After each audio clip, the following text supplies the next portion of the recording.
आप देख रहे हैं आज तक, आपके साथ मैं हूं सईद अंसारी। स्वागत है आपका दंगल में। वैसे तो कोई भी ये नहीं चाहता कि बलात्कार के टॉपिक पर कोई बहस हो जिसकी शिकार हमारी बेटियां होती हैं, लेकिन हमारे समाज में ऐसे दरिंदों की कमी नहीं जिनके कारण हमारा समाज, आप और हम शर्मसार होते हैं, मानवता शर्मसार होती है। आपका, हमारा, सभी का दिल दुखता है। सरकार और सरकारों पर सवाल उठते हैं, प्रशासन के इकबाल पर प्रश्न चिन्ह उठता है। कोलकाता से ऐसी ही रूह कपा देने वाली खबर आई, जहां एक ट्रेनी डॉक्टर के साथ वहशी दरिंदों ने जो किया, उसे सुनकर कोई भी सन्न रह जाए और रह गया।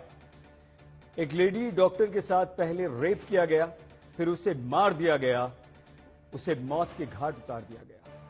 कोलकाता में इस घटना के बाद तूफान खड़ा हो गया है। डॉक्टर्स में जबरदस्त गुस्सा है, आम लोगों में भयंकर आक्रोश है। इस गुस्से को लेकर डॉक्टर्स ने सड़कों पर उतरकर अपनी आवाज बुलंद की है। हैवानियत की इस घटना ने पश्चिम बंगाल की मुख्यमंत्री ममता बनर्जी को भी सकते में डाल दिया है। लेकिन सवाल तो ममता जी आप ही से पूछा जाएगा, आपसे पूछा जाएगा ममता जी कि आखिर आपके राज्य में ऐसी घटना क्यों हुई?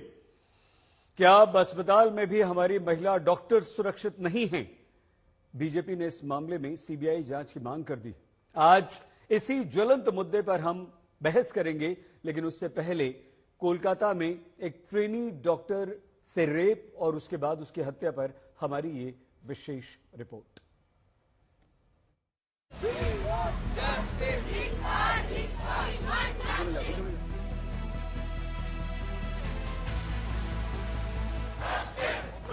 ये गुस्सा, ये उपाय, ये व्यथा, ये बेचैनी उन डॉक्टरों की है जिन्होंने अपनों के बीच से एक डॉक्टर को खो दिया। कोलकाता के RGKR मेडिकल कॉलेज में ट्रेनी डॉक्टर के साथ रेप और हत्या के बाद डॉक्टरों का गुस्सा सातवें आसमान पर है। दिल का दर्द और गुबार सुबह पर है।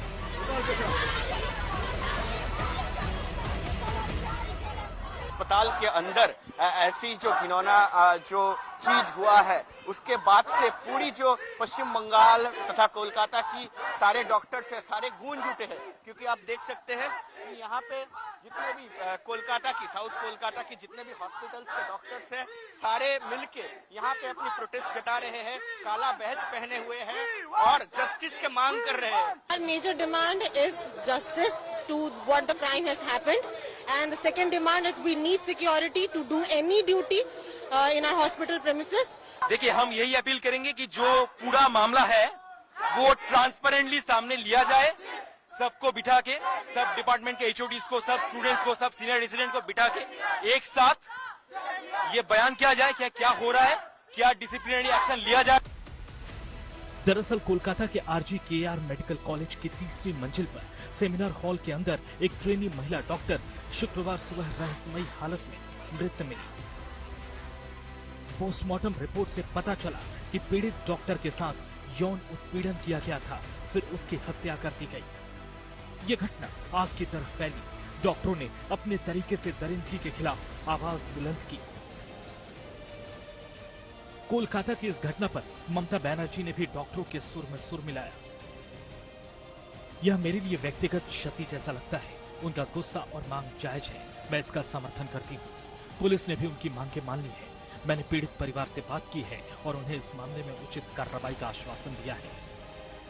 पश्चिम बंगाल की सीएम ममता बनर्जी ने इस मामले में कहा कि जरूरत पड़ी तो आरोपियों को फांसी दी जाएगी। हालांकि उन्होंने ये भी कहा कि फांसी की सजा का समर्थक नहीं है, लेकिन उन्हें कड़ी से कड़ी सजा मिलनी चाहिए। पीड़ित परिवार को भी ममता सरकार पर यकीन है, वो इस मामले में इंसाफ चाहते हैं। লাগতে দিচ্ছি না, রাজনীতির লোক আমাদের অনেক ঝামেলা করছে, অন্য রাজনীতির দলের লোক, আমরা কোনো ছোঁয়া দিতে চাইছি না। না, আমরা সাধারণভাবেই থাকতে ভালো আছি। সব ঘটে গেছে সেটার জন্য পূর্ণ তদন্ত হয় আর যারাটা সুষ্ঠু বিচার পাই। আমরা মুখ্যমন্ত্রীর উপরে টোটাল সম্পূর্ণ আস্থা রেখেছি। মুখ্যমন্ত্রী যা করবেন। कोलकाता की घटना पर बीजेपी को TMC पर भरोसा नहीं है। कोलकाता में महिला डॉक्टर का शव नग्न हालत में था और दरिंदगी के ऐसे सबूत मिले कि आपकी आत्मा रो उठेगी। इसलिए ऐसे मौके पर बीजेपी ने TMC पर हमला बोल दिया है। शाम के वक्त के बाद आप पोस्टमार्टम नहीं कर सकते। लेकिन यहाँ पर ये लोग पोस्टमार्टम कर रहे हैं, ये हमको सुनने में आ रहा है।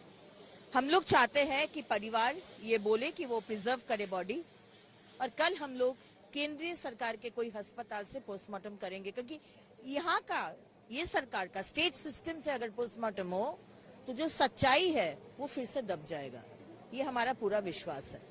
एक तो अस्पताल बंद नहीं होने दिए ये लोग, दो पूरा इंक्वायरी शुरू हुआ, मैजिस्ट्रियल इंक्वायरी जिसको बोलता है, कोई भी अननेचुरल डेथ में जो होता है वो किया गया है।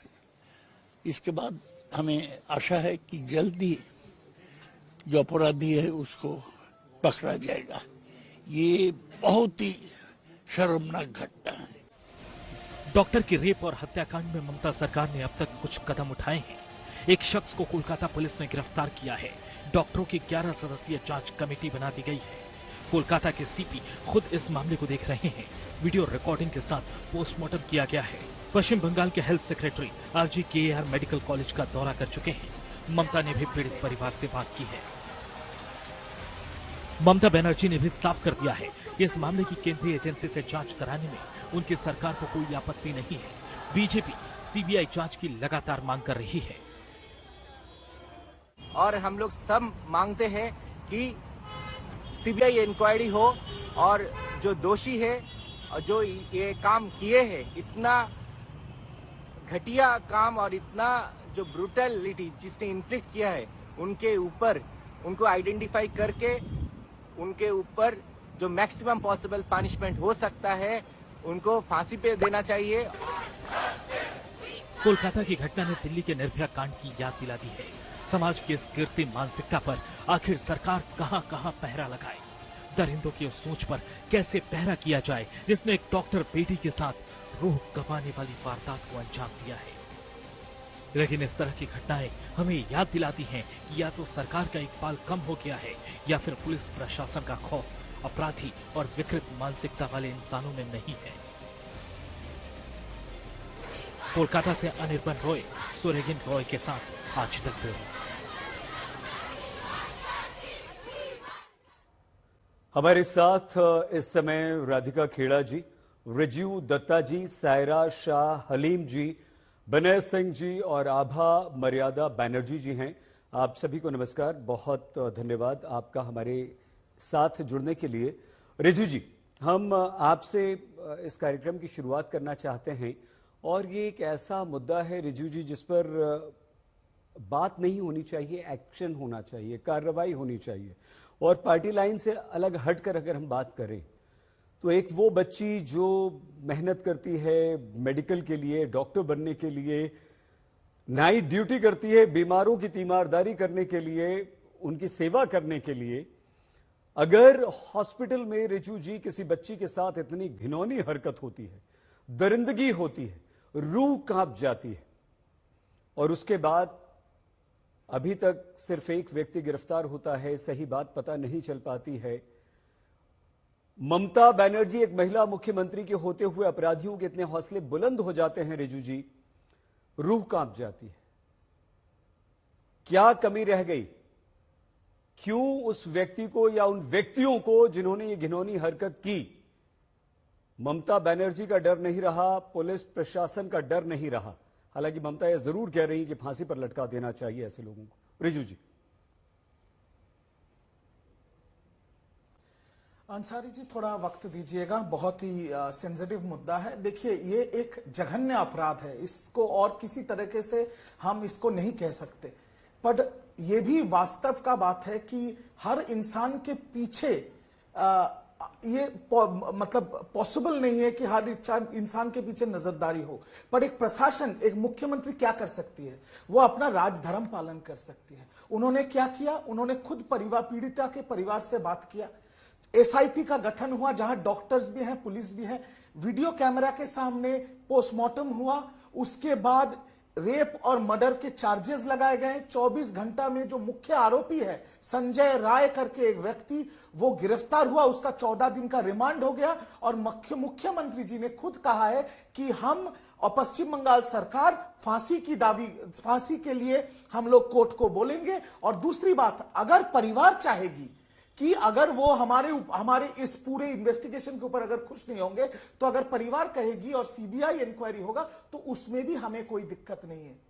इसके बाद अब मुख्यमंत्री ने तो अपना राजधर्म पालन किया, इसके बाद आप मुझे बोलिए अंसारी जी और क्या करना चाहिए? जो लोग आज यहां पर राजनीति कर रहे हैं इस मुद्दों को लेके, जो बीजेपी जिनकी पार्टी में बलात्कारियों की खेती होती है, नहीं, रिजू जी जो रुकिए अपने ओलंपिक रिजू गोल्ड जी, मेडलिस्ट क्षमा की मैं आपको बच्चियों रोकना के नहीं साथ चाहता था। दुष्कर्म एक करते सेकंड, हैं। एक सेकंड सर, रिजू मैं जी। खत्म कर लूं नहीं, प्लीज। मैं आपको बिल्कुल नहीं, मैं एक निवेदन करना चाह रहा हूं आपसे। मैं आपको बिल्कुल, आप जानते हैं हमारी आदत, हम नहीं रोकते, लेकिन ये बहुत सेंसिटिव मुद्दा है। आपने भी कहा आज हम बीजेपी में कौन बलात्कारी हैं, टीएमसी में कौन बलात्कारी हैं, कांग्रेस में कौन है, इस पे बात ना करके, एक देश की बच्ची है सर, आपकी हमारी बिटिया है वो, हम प्लीज उस पर बात करें। और प्लीज ना, मैं रिक्वेस्ट कर रहा हूं आपसे, रिक्वेस्ट कर रहा हूं, आप प्लीज बात पूरी कीजिए, खूब टाइम लीजिए, बहुत अच्छा काम किया आपने, ठीक है है ना, प्लीज, लेकिन ये सब मत कीजिए प्लीज। और मैं राधिका जी से भी निवेदन करूंगा कि वो भी ऐसी बात ना करें, आप पे कोई आरोप ना लगाएं। बात पूरी कीजिए रिजू जी। अंसारी साहब, आपने जो बात किया वो बात आपने जो बात अभी कही, आपकी बातें सराखों पर जो सोशल मीडिया में हो रहा है, जो जमीनी हकीकत पे हो रहा है, आज आपको पता है बीजेपी, सीपीएम और कांग्रेस के कार्यकर्ता झंडे लेके गए थे आरजीकर हॉस्पिटल। वहां पर जो विद्यार्थी है, जो हॉस्पिटल के जो जूनियर डॉक्टर्स है, उन्होंने बोला राजनीति नहीं करने देंगे, उन्हें घुसने तक नहीं दिया। जो परिवार है, आपके निवेदन में आपने दिखाया, जो पीड़िता के परिवार है, उन्होंने कहा हमारा पूरा भरोसा राज्य के मुख्यमंत्री के ऊपर है, हम कोई पॉलिटिक्स नहीं चाहते हैं। उसके बाद भी क्यों पॉलिटिक्स हो रहा है? ये सवाल मैं आपसे पूछता हूं। हम नहीं चाहते हैं, हमने तो जितना करना है किया और जो करना होगा वो भी करेंगे। पर जो विरोधी पक्ष है, अगर उनको सिर्फ इसी मुद्दों को उठा के गिद्ध की राजनीति करना है, तो यह भी तो दुखित बात है, यह भी तो दुख की बात है। ठीक है, हम नहीं चाहते हैं राजनीति, हम चाहते हैं कि बच्ची को न्याय मिले और उनके परिवार को न्याय मिले, पर राजनीति कर रहे हैं विरोधी पक्ष और ठीक है। विनय जी और आप दूसरे सभी पैनलिस्ट, मैं आपसे निवेदन करूंगा सर कि जब एक पैनलिस्ट बोल रहा है तो आप उसे बोल लेने दीजिए, आपका नंबर आएगा और ऑर्डर से हम आएंगे और सबको बराबर समय मिलेगा। राधिका जी, रूह कांप जाती है सच में, मतलब समझ में नहीं आता। हमारे साथ 3 महिलाएं आज यहां पर हैं, लेकिन मुझे अपने घर की बच्चियां याद आ जाती हैं, और हॉस्पिटल जैसी जगह जहां हम कभी सोच भी नहीं सकते राधिका जी कि ऐसा कुकृत्य किया जाएगा। और रिजू जी, आपने जो पूछा ना, इसके लिए जिम्मेदार कौन है? इसके लिए जिम्मेदार हम हैं रिजू जी, इसके लिए जिम्मेदार आप हैं, इसके लिए हम 5 पैनलिस्ट हैं, हमारा समाज है कि आज भी हम अपने समाज में अपने लोगों को इस योग्य नहीं बना पाए कि वो ऐसी घिनौनी हरकत ना करें। वो एक महिला को एक इंसान की तरह देखें, उसके साथ ऐसे जानवरों जैसा सलूक ना करें, उसकी गर्दन ना तोड़ डालें, उसकी आंखों से खून ना बहा जाए, उसके अंगों पर चोट के उसके गुप्तांगों पर चोट ना पहुंचाई जाए। इसके लिए जिम्मेदार आप और हम हैं सर। राधिका जी, आपको लगता है कि यह मानसिकता हमारे देश में बदलने की जिम्मेदारी आपकी और हमारी है, और क्या आप इसके लिए सरकार को जिम्मेदार मानती हैं? कोलकाता में ममता बनर्जी की सरकार को बंगाल में, और उनके द्वारा अभी तक उठाए गए कदमों से संतुष्ट नहीं हैं राधिका जी? सईद जी, आप जब ये बात बोल रहे थे तो मेरे रोंगटे खड़े हो रहे थे। महिला होने के नाते मैं थोड़ा बहुत समझ सकती हूँ, क्योंकि जब तक किसी पे घटती नहीं है वो ये बात समझ नहीं सकता, और ये सच्चाई है। और हाँ, समाज को, हर इंसान को अपने आप को बदलने की जरूरत है, क्योंकि समाज कहाँ जा रहा है। लेकिन हम हर बार सिर्फ समाज के ऊपर ये डाल के अपनी जिम्मेदारियों से पाला नहीं हटा सकते। बस पश्चिम बंगाल की मुख्यमंत्री एक महिला है। एक महिला मुख्यमंत्री होने के बावजूद पश्चिम बंगाल से सबसे ज्यादा महिलाओं के खिलाफ अत्याचार की खबरें आती हैं, और लगातार आ रही हैं। ये कोई ऐसा नहीं है कि ये अभी हो रहा है, इससे पहले नहीं हुआ, ये लगातार होते आ रहा है। बार बार जो बंगाल से ऐसी खबरें आती हैं महिलाओं के खिलाफ अपराध की, वो पूरे देश को शर्मसार कर रही हैं। जैसा आपने भी अभी बताया, रोंगटे खड़े होते हैं, और डर होता है कि घर की बेटी का, और सबको डर लगता है चाहे वो देश के किसी भी कोने में हो, जब ऐसी घटना सुनते हैं ना। और इस बार तो ना ही ग्रामीण जगह से ऐसी बात आई है कि ऐसा बहाना हो जाएगा जी ये ग्रामीण इलाके का है, ना इसमें कोई सियासी साजिश वाला एंगल ममता बनर्जी दे सकती हैं। ये उनके खुद के नाक के नीचे ऑन ड्यूटी डॉक्टर के साथ ऐसा हो रहा है। एक बेटी के साथ ऐसे भयानक रेप कर दिया जाता है और उसको मार दिया जाता है। और फिर क्या हो रहा है, जो वो मेडिकल कॉलेज के प्रिंसिपल हैं वो क्या कर रहे हैं, वो उस बेटी पे ही सवाल उठा रहे हैं किस गुनहगार को छुपाने की कोशिश की जा रही है? ऐसे लोग, ऐसे प्रिंसिपल्स हैं, क्या किया जा रहा है? और आज महिला वो बोल रही हैं, अब पहले तो लंबी चुप्पी साधी हुई थी मुख्यमंत्री जी, अब वो बोल रही हैं कि मैं दोषी को फांसी दिलाऊंगी। लेकिन ये नहीं बताती कि ये लगातार ऐसी घटनाएं हैं क्यों उनके प्रदेश में हो रही हैं। लगातार महिलाओं के साथ बदसलूकी, महिलाओं के साथ उत्पीड़न, महिलाओं के साथ इस तरह के हालात क्यों हो रहे हैं। जब एक महिला मुख्यमंत्री होती है तो क्या होता है ना कि हर महिला को सुरक्षित महसूस होता है कि हाँ चलो एक महिला है तो वो समझेगी कि हम पे क्या गुजरेगी और हमारी क्या स्थिति होगी या हमें हमारे क्या डर होंगे और हमें क्या जरूरत होगी और किस तरीके की सुरक्षा महिलाओं के लिए बढ़नी होती है। लेकिन एक महिला मुख्यमंत्री होने के बावजूद अगर लगातार महिलाओं के खिलाफ अपराध ऐसे वेस्ट बंगाल में बढ़ रहे हैं और फिर बोला जाए कि अगर हम लोग सवाल करते हैं तो बोला जाता है कि सियासत हो रही है।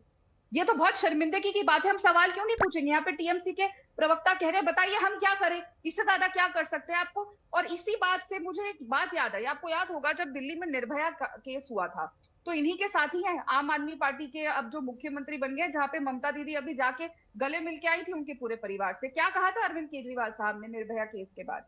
उन्होंने एक ट्वीट करके कहा था जो आज तक है, do we need such a helpless CM? Sheila Dikshit ji के लिए याद है ना आपको? Do we need such a helpless CM now?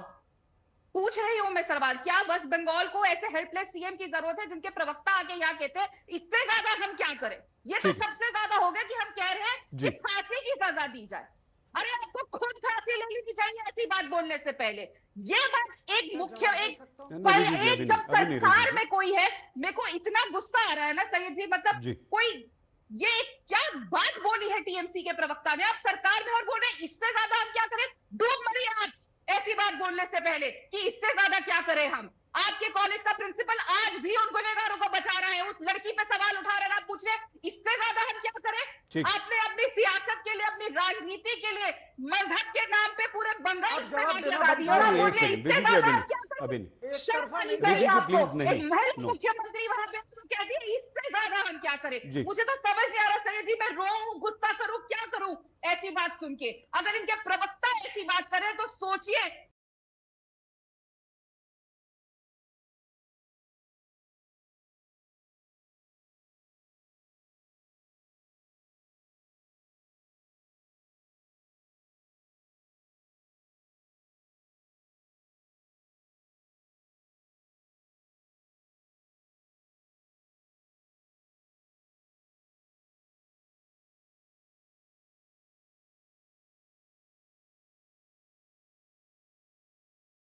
क्या करें? आपने अपनी सियासत के लिए, अपनी राजनीति के लिए मजहब के नाम पे पूरे बंगाल पे आग लगा दिया। मुख्यमंत्री वहां पे कहती है इससे ज्यादा हम क्या करें? मुझे तो समझ नहीं आ रहा सैयद जी, मैं रोऊं, गुस्सा करूं, क्या करूं ऐसी बात सुन के? अगर इनके प्रवक्ता ऐसी बात करें तो सोचिए वेस्ट बंगाल की हालत क्या होगी, वहां की महिला के अंदर क्या स्थिति होगी, क्या डर होगा। रोंगटे कांप रहे हैं मेरे ये सुन के कि इससे ज्यादा हम क्या करें। इस्तीफा दे दीजिए, आसान होगा आपका वेस्ट बंगाल की जनता के ऊपर और देश की महिलाओं के ऊपर। इस्तीफा दे दीजिए क्योंकि आप लोगों से समाप्त कीजिए ना, थोड़ा थोड़ा समय लीजिए सबको।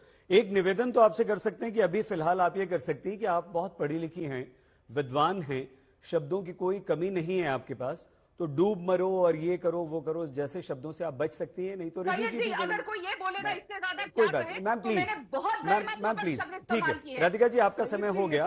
मुझे दूसरा नहीं, रिजू जी अभी नहीं, अभी आपको अलाउ नहीं करूंगा सर। मैं आभा जी के पास जा रहा हूं।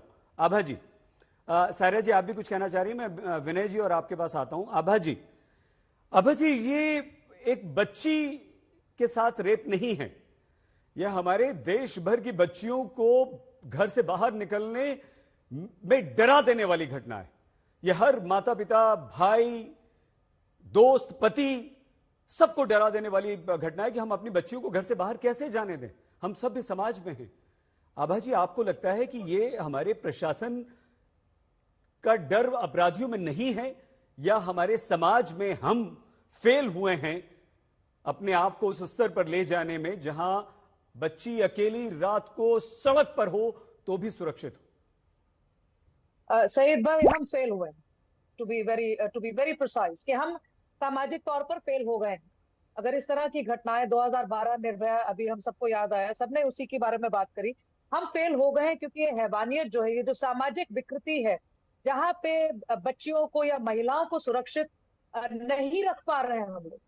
हम चाहे प्रशासन है, चाहे सरकार है, जो भी है, लेकिन हमारा समाज, हमारे पुरुष, हमारे ये भाई जो इस तरह की हरकतें कर रहे हैं, कहाँ पे ये मौके मिल जाते हैं। विकृत बुद्धि जो हमारे यहाँ घूम रही है, हमारे बीच में घूमती है, और हम लोग के बीच में इस तरह के लोग घूम रहे हैं। हम लोग क्या कर रहे हैं उसके लिए? तो आई थिंक ये जागने का समय आ गया है। हम लोग को अब जगना चाहिए कि कई बार ये चीजें हो चुकी हैं। आज बैंगलोर में भी कुछ 4-5 दिन पहले कुछ सुबह सुबह ऐसा कुछ इंसिडेंट हुआ था, और इसमें जिस तरह की विकृत बुद्धि वाले जो लोग हैं, वो चाहते हैं कि ये शोर ना मचे, वो कर करा के निकल जाए। और ये जो मर्डर्स होते हैं, ये इसीलिए हो रहे हैं क्योंकि वो नहीं चाहते कि दुनिया देख पाए। They want some level of cooperation. I think कुछ तो अवेयरनेस और जागरूकता, या कुछ हिम्मत, या कुछ जो है ब्रेवरी हमारी लड़कियों में लाने की जरूरत है कि अगर आप बाहर पढ़ लिख रही हैं, बाहर जा रही हैं, माँ बाप हम लोग को बाहर भेजते हैं, हमारे खुद के बच्चे पढ़ने जाते हैं, तो उनको भी हमें थोड़ा सा सशक्त करने की जरूरत है कि अगर ऐसा कभी कुछ हो जाए, भगवान न करे किसी के साथ हो, सुन के भी थोड़ा कांप जाते हैं हम लोग, लेकिन अगर कभी कुछ ऐसा हो तो अपनी सुरक्षा करना भी हमारे बच्चों को सिखाना बहुत जरूरी है, पहली बात। दूसरी बात, सामाजिक तौर पे मेरे हिसाब से अभी हमारे यहाँ पॉलिटिसाइज ना करके, अगर पहले आईपीसी की धाराएं थी रेप को लेकर के, उस धाराओं को और कठोर किया गया है भारतीय न्याय संहिता 2023 में। मुझे लगता है कि ऐसे मामलों में फास्ट ट्रैक करना चाहिए। दूसरी बात, सरकार के बारे में जो सत्तारूढ़ पार्टी के प्रवक्ता कह रहे थे कि ममता बनर्जी ने ये किया, ये किया, ये किया, ये पर्याप्त है, ठीक है, ये पर्याप्त है, लेकिन सवाल यहाँ ये उठता है कि आपको कार्रवाई करने के लिए, या एक मुख्यमंत्री जिसके पास गृह मंत्रालय और स्वास्थ्य विभाग भी है, उसको ऐसे मामलों पर बयान देने के लिए किसी प्रोटेस्ट का इंतजार करना पड़ता है। जब लोग सड़कों पर उतरेंगे तब कानून का पालन होगा। नहीं, लोग सड़क पे उतरे या न उतरे, ऐसे मामले अगर होते हैं तो बहुत प्रायोरिटी में उस पर बयान आना चाहिए मुख्यमंत्री का, उस पर साफ उसकी नीति स्पष्ट होनी चाहिए, गिरफ्तारी और आगे की कार्रवाई जो है वैसे ही होनी चाहिए। दूसरी एक बात कह रहा हूं कि एक पॉलिटिकल पार्टी थी, मैं नाम नहीं ले रहा हूं, सब लोग जानते हैं, उसके एक नेता ने कहा कि लड़कों से गलती हो जाती है। भय इस बात का है कि कहीं राजनीतिक परिदृश्य में ये पार्टी लाइन न बन जाए, क्योंकि जिस नेता ने ये कहा उसको माफी मांगनी चाहिए थी बाद में, नहीं तो उसको आगे आने वाली पीढ़ियों को माफी मांगनी चाहिए, उसकी पार्टी को माफी मांगनी चाहिए कि ये गलत बयान था। उस बयान का बार बार जिक्र आता है, तो कहीं ऐसे बयान पार्टी लाइन न हो जाए, ये इस बात का भय है। दूसरी बात मैं कहता हूं कि ये एक घटना घटी है जिसने हम सब लोगों को अंदर तक उद्वेलित किया है, भयभीत किया है, गुस्सा दिला रहा है। संदेश खाली हाल फिलहाल की घटनाएं हैं, मास रेप्स हुए और उस पर पार्टी लाइन, क्योंकि आपके पार्टी के लोग इन्वॉल्व हैं, एक खास पार्टी के लोग के इन्वॉल्व हैं, इसलिए आप नहीं कहेंगे। मैं एक अभी की घटना बता रहा हूं, बगल का देश है बांग्लादेश, वहां पर रेप और मर्डर्स हो रहे हैं माइनॉरिटीज के साथ, हिंदुओं के साथ। यहां पर मैं उस मानसिकता का जिक्र कर रहा हूं कि आपको लगता है कि हमारी अपीजमेंट पॉलिसी के खिलाफ है, इसलिए हम उस पर बोलेंगे नहीं। ये बहुत घृणित है शहीद जी। और एक समाज के नाते मुझे लगता है कि राजनीति से ऊपर होने की जरूरत यहाँ इस मामले में है कि ये मामला जब हो तो न देश देखा जाए, न जात देखी जाए, न जमात देखी जाए, न राजनीतिक पार्टी देखा जाए, न अपना देखा जाए, न गैर देखा जाए। आप महिला मुख्यमंत्री हैं तो एक महिला की तरह सोचिए, मैं पुरुष हूं तो मैं अपनी बहन को उस जगह पर रखकर सोचूं, अपनी माँ अपनी बेटी को उस जगह पर रख करके सोचूं, तो मुझे लगता है कि शायद हम न्याय कर पाएंगे। नहीं तो हम पार्टी लाइन पे जब डिस्कस करेंगे तो बहुत घृणित एक मानसिकता का हम परिचय देंगे और एक ऐसे मामलों को हम बढ़ावा ही देंगे। इसमें कठोर होने की जरूरत है। और ये मामला कोई भी हो, कहीं का भी हो, कितना भी रसूखदार हो, छोटा हो, बड़ा हो, ऐसे मामले जब आते हैं तो एकदम स्पष्ट हमारा रुख होना चाहिए। और जब सामाजिक राजनीतिक जीवन में है तो और ज्यादा रुख स्पष्ट होना चाहिए। और किसी विरोध प्रदर्शन का इंतजार हमको नहीं करना चाहिए। ये मामला जब विरोध प्रदर्शन होगा, जब चर्चा में आएगा, तब हम इस पर बयान देंगे। बिना विरोध प्रदर्शन के भी कानून का इकबाल तभी मजबूत रहेगा जबकि बिना विरोध प्रदर्शन के भी राजनीतिक पार्टी के नाते आप उस पर बयान देंगे, आपका रुख स्पष्ट होना चाहिए। हमें लगता है रिजू जी और राधिका जी, आप दोनों ने विनय जी की बात सुनी है और उनकी बात को थोड़ा सा मानते हुए आज हम बात करें। रिजू जी, आपने बड़ी अच्छी बातें की थी और जो कार्रवाई हुई है वो वाकई तेज हुई है। ममता बनर्जी की फांसी वाली बात का तो सभी समर्थन कर रहे हैं, लेकिन आपने कहा ना कि क्या करें, हर जगह पुलिस लगा दें, क्या संभव नहीं है, बिल्कुल नहीं है। लेकिन आपकी ये बात रिजू जी हमें भी ठीक नहीं लगी। हम नहीं लगा सकते, ये सच्चाई है। लेकिन हम वैसा माहौल तो दे सकते हैं, हम वो डर तो अपराधियों में पैदा कर सकते हैं रिजू जी। और मैं सिर्फ बंगाल की बात नहीं कर रहा हूं, मैं पूरे देश की बात कर रहा हूं, विभिन्न सरकारों की बात कर रहा हूं, किसी की भी सरकार हो देश भर में। आपको लगता है कि हम वो डर पैदा करने में नाकाम रहे हैं रिजू जी? अब अभी तक तो सड़क पर, अभी तक तो बच्चियों को उठा के ले जाया जाता था, उनका अपहरण करके इस तरह की घिनौनी हरकत की जाती थी। अब तो वर्क प्लेस पर यह हो रहा है, और वो भी हॉस्पिटल में रिजू जी।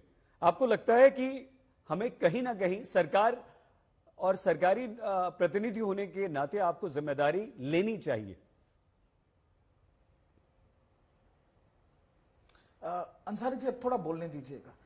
जिम्मेदारी हम लेते हैं, पर आपके पैनल में कुछ लोग हैं जिनको पूरा बात शायद पता नहीं है, शो में आने से पहले शायद पता नहीं किया। मैं उनको बता देता हूं कि जो मुख्य आरोपी गिरफ्तार हुआ है 24 घंटे के अंदर में, उसको फास्ट ट्रैक कोर्ट में ही दिया गया है केस को। उसको 14 दिन का जुडिशियल कमांड, जुडिशियल कस्टडी मिला है, और उसके बाद पश्चिम बंगाल सरकार फांसी की मांग कर रही है। पहला बात। एक नंबर, जो लोग आज विनय जी ने कहा कि किसी एक नेता ने कहा था लड़के हैं, गलती हो सकती है, गलत बयान था, 100% गलत बयान था।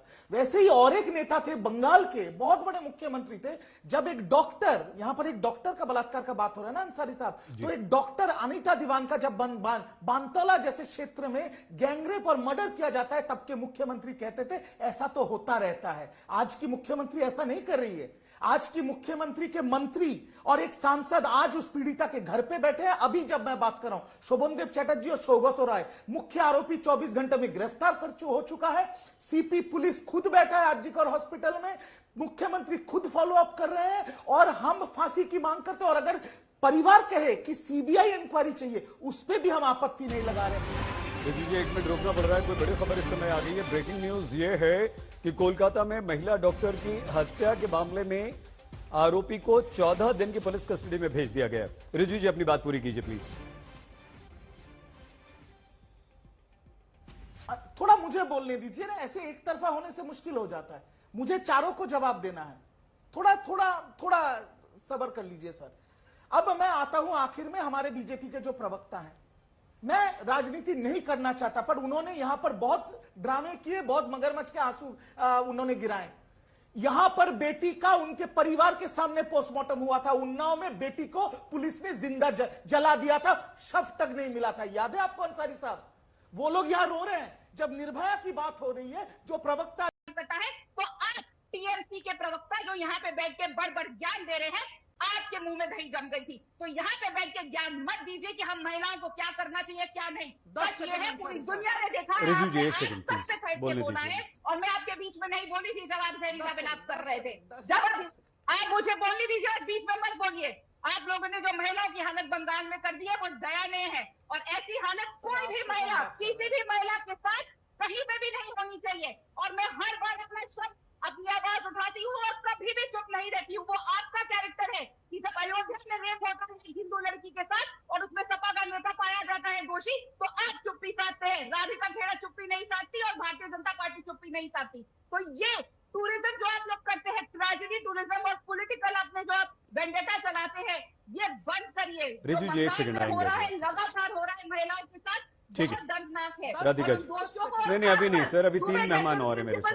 आपसे सवाल है। नहीं 3, अभी मैं आ रहा हूं सर आपके पास। राधिका जी, आभा जी, क्योंकि हम कार्यक्रम समाप्त करने की तरफ जा रहे हैं, मैं आपसे निवेदन करूंगा कि कम शब्दों में संक्षेप में अपनी बात कहें। कोई मैम, क्योंकि आप सामाजिक कार्यकर्ता हैं, एक्टिविस्ट हैं, ऑथर हैं, आप लिखती हैं महिलाओं के बारे में, कोई सलाह देंगे मैम राजनीतिक दलों को, समाज को?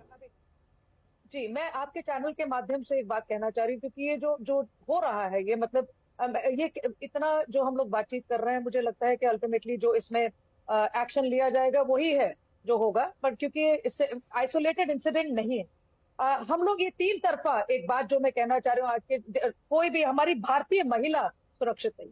हम किसी प्रदेश के बारे में जब इतनी बातें करते हैं, मैं कहती हूँ हमारी महिला सुरक्षित नहीं है।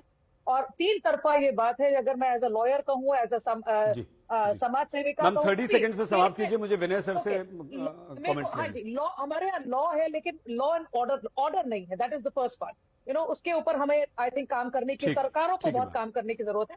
सामाजिक तौर पर हम लोग अभी मैम पीछे सॉरी रह गए आपको रोक और रहा हूं। हमारी विनय सर लड़कियों 30 सेकंड्स में चलते चलते आप क्या कहेंगे? समाप्त हम रिजू जी से करेंगे। रिजू जी ने कहा कि उस बयान पे कि वो गलत बयान था कि लड़कों से गलती हो जाती है वाला मामला वो बड़ा वेलकम है, और हालांकि वो इनके पार्टनर है, पार्टी हैं अभी। दूसरी बात कि जिस तरीके से उन्होंने उसमें गलती मानी उस बयान की, उसी तरीके से आपको ये बात भी गलती माननी चाहिए कि आपने कहा कि और क्या कर सकते हैं, ये भी गलत बयान था। आप बहुत सर विनय सर मैं आपको रोक लूं आपकी आज्ञा से। संदेश खाली पर भी माफी मांग ली। मैं आपको इसलिए रोक रहा हूं सर, इसलिए रोक रहा हूं क्योंकि टीएमसी के प्रवक्ता हैं रिजू जी, और उनसे राधिका जी समाप्त इसलिए करना चाहते हैं कि हम आपसे निवेदन ये करेंगे कि राधिका जी को कुछ ना कहें, बीजेपी को कुछ ना कहें। अब आप सिर्फ संदेश दें बंगाल की महिलाओं को, बच्चियों को, इस केस के माध्यम से ऐसा क्या आप करने जा रहे हैं कि सब सुरक्षित महसूस करें और डर कम से कम हमारे दिल से भी निकल जाए। रिजू जी 30 सेकंड है सिर्फ आपके पास, वरना मुझे बीच में रोक देना पड़ेगा शो। मैं 30 सेकंड का भरपूर प्रयोग करूंगा। मैं सिर्फ इतना कहूंगा कि हम लोग कुछ भी कहे टीवी पे, कोई कुछ भी चिल्लाए, कोई साउथ दिल्ली से उठ के आके यहां पर कुछ भी नौटंकी करे, परिवार क्या कह रहा है? परिवार एक ही चीज बोल रहा है, हम मुख्यमंत्री पे भरोसा करते हैं, पश्चिम बंगाल सरकार से भरोसा करते हैं, और परिवार ने हम पे भरोसा किया है। हम रिजू दत्ता जी, राधिका खेड़ा जी, सायरा जी, विनय जी और आभा जी, आप सभी का धन्यवाद। लेकिन दिल दहल गया है बंगाल की इस डॉक्टर बिटिया के साथ जिस तरह से रेप किया गया, उसके बाद उसकी नृशंस हत्या की गई, उसके साथ दुरंदगी की गई। किसी बच्ची के साथ ऐसा ना हो। लेकिन याद रखिए सरकारों के साथ साथ आप और हम, समाज अधिक जिम्मेदार